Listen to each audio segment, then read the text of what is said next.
sense of identity. We don't recognize our state's authentic taste. In that way, I believe we're different than New Englanders or Southerners, Texans or Californians. But Updike, perhaps not surprisingly given his powers of observation, discerned a distinct character in Pennsylvanians. We had a sharp sense of ourselves as Pennsylvanians, he said, and there was a feeling, there was something here, that we did have an identity. It's not exactly like water, it's more like milk. That is, there is a color, even if it's white, and even if the milk is a little stale now in the glass. You know, I think any life has in it enough material, enough points of departure to fuel a writer's career, and that we shouldn't worry about what we're not, but try to focus on what we are and what we do know. Pennsylvania, he often said, was the ideal place for a writer to have grown up, in part because of what he called, and I love this phrase, its mild, misty, doughy middleness.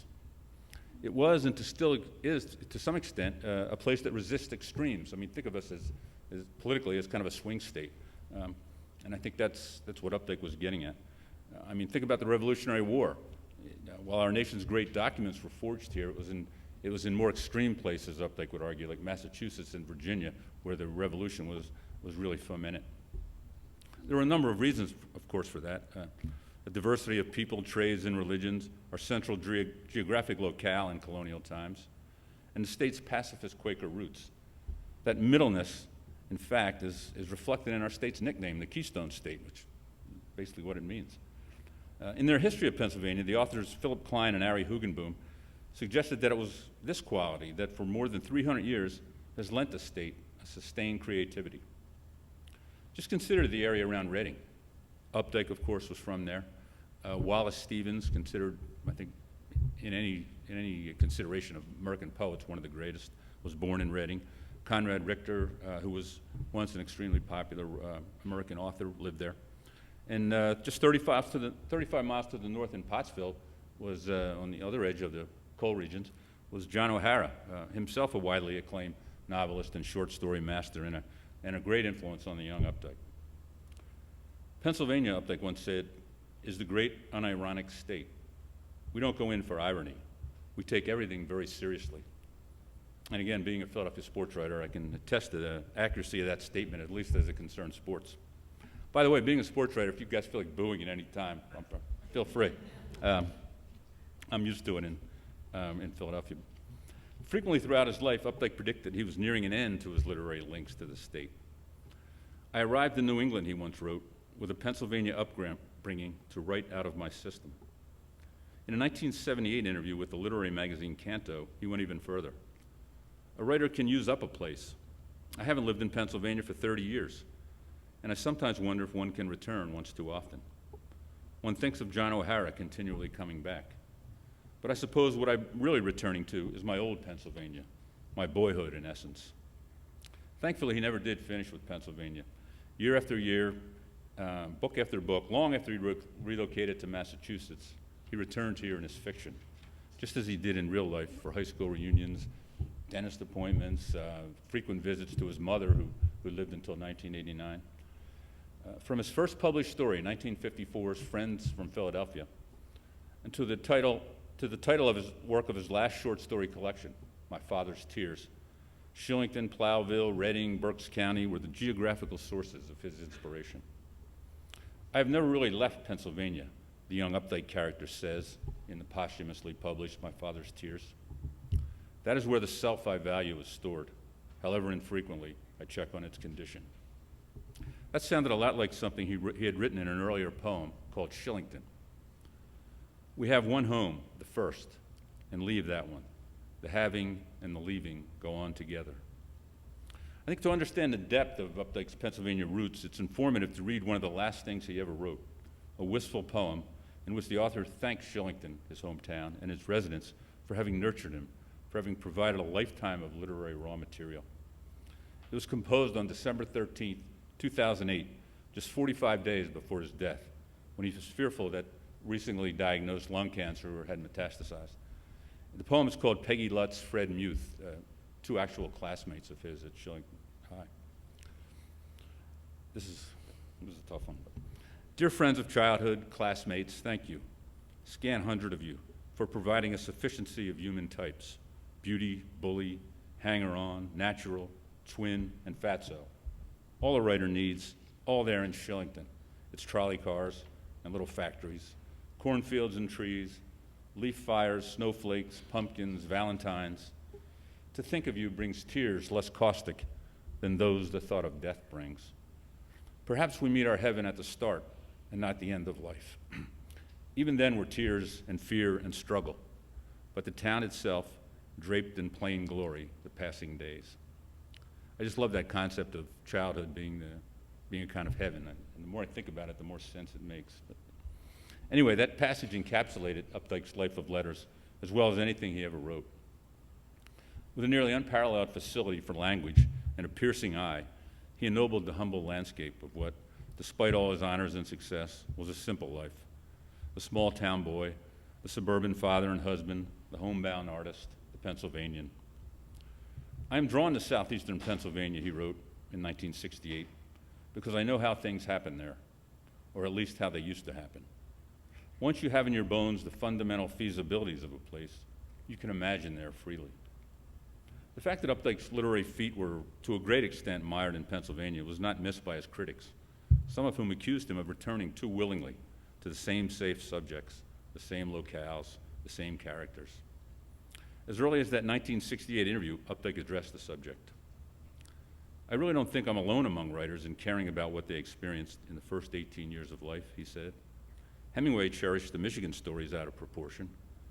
I would think to their merit. Look at Twain, look at Joyce. Nothing that happens to a writer after 20 is free from self-consciousness, because by then we have the vocation to write.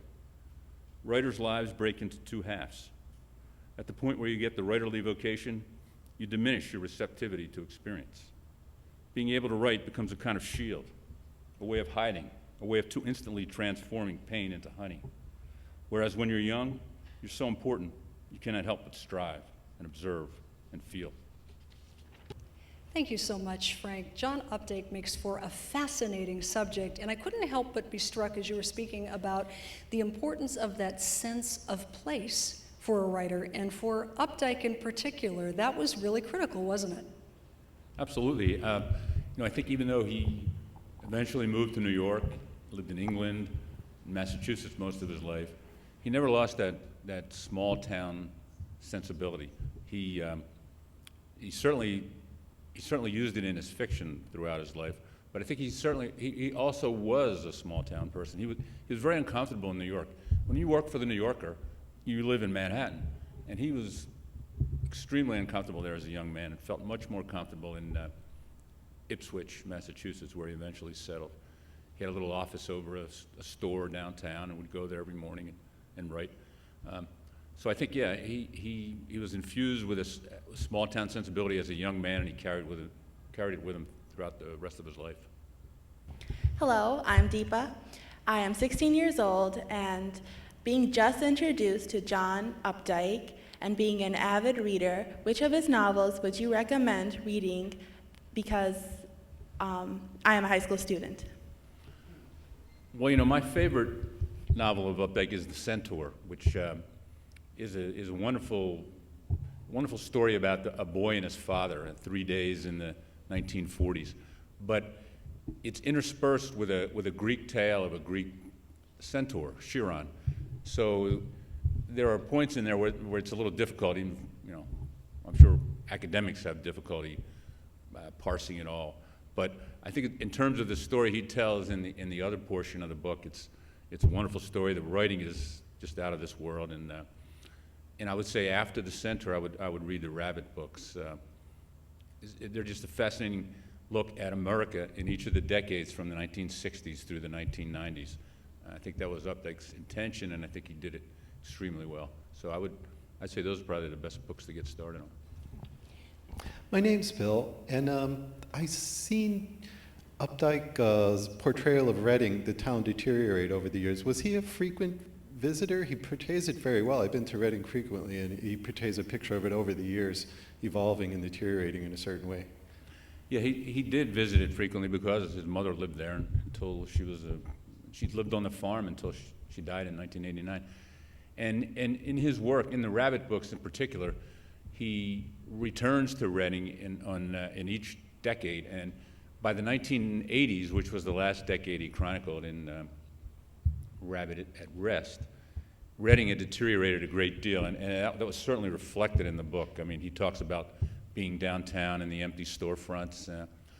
Scranton has done a much better job of maintaining its downtown area than Reading has. It's kind of a shame, because Reading was, as you'll see, was once a thriving city, and he loved it as a young boy. It was a great thrill for him to hop on the trolley car, go into Reading.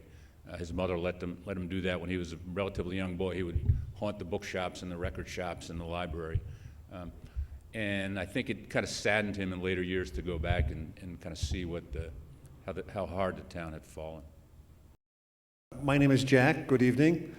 Being a sports writer, did Updike's writings about golf and baseball and the Rabbit books play any part in your fascination with him as an author? Well, I think the first thing that exposed me to Updike was the story he wrote about Ted Williams' last game, Hub fans bid kid adieu. He titled that himself, by the way. And anyone who read that, it almost discouraged you from being a sports writer. It was so good and so beautiful and so wonderfully composed that you kind of said, my God, how am I going to match this? Writing about the Phillies, as much as you would like to think you'd try. But in terms of his golf writing, wonderful. Later in his life, he became an avid golfer. A friend of mine who works for Sports Illustrated actually played a round of golf with him and said he was incredibly devoted to the game and just a different person when he was out on the course. He was so intense. But you're right. I think for someone of my persuasion, the sports writer, that those stories are particularly fascinating. My name is Scott. I have a question that I wouldn't really want to have to answer myself. Basically, we usually think of urban areas as artistic centers, but if you think about all the writers that you mentioned and artists, the Wyatts, Wallace Stevens, Updike, O'Hara, and lest we forget, W.S. Merwin from Scranton, okay? Oh, that's right. What is it about us in eastern Pennsylvania, in these small towns and coal areas, that produce all this artistic greatness? Well, the way Updike explained it, I think I said was that we resisted extremes, that we didn't produce rabid writers of revolutionary content, but yet people who tended to live their own little simple lives and see those, and people saw those lives and observed those lives and wrote about those lives. And there was a great quote from Adam Gopnik of The New Yorker about what kind of author Updike was, and he said he sung like Henry James and he saw like Sinclair Lewis. And I think that sums it up really well. He had both the gift of writing incredibly beautifully and powers of observation that are rare, that are the gifts of poets and novelists and saints, I guess. But I'm not sure that answers your question, but I'm only a sports writer. Hey, Well, thank you, Frank. We are going to take a short break right now and hear a little bit more about what the Pennsylvania Humanities Council has been doing. Not too long ago, PCN's Brian Lockman sat down with PHC's Ann Benzel, and here's what they talked about. Ann Benzel, you are currently the chair of the Pennsylvania Humanities Council. What is the Pennsylvania Humanities Council? The Pennsylvania Humanities Council is a not-for-profit organization whose mission is to promote the humanities and cultural events throughout the state. What does that word mean, the humanities? Humanities has many different meanings to different people, but to me, my definition would be the humanities are those elements or entities that touch us in special ways in our everyday lives. For me, it's the arts, it's literature, it's history. The humanities are learning experiences that teach us a lot about who we are, where we came from, and hopefully where we're going. How does the Pennsylvania Humanities Council promote the humanities? Through programming, we have some absolutely wonderful programs that are far-reaching across the entire state. I'd love to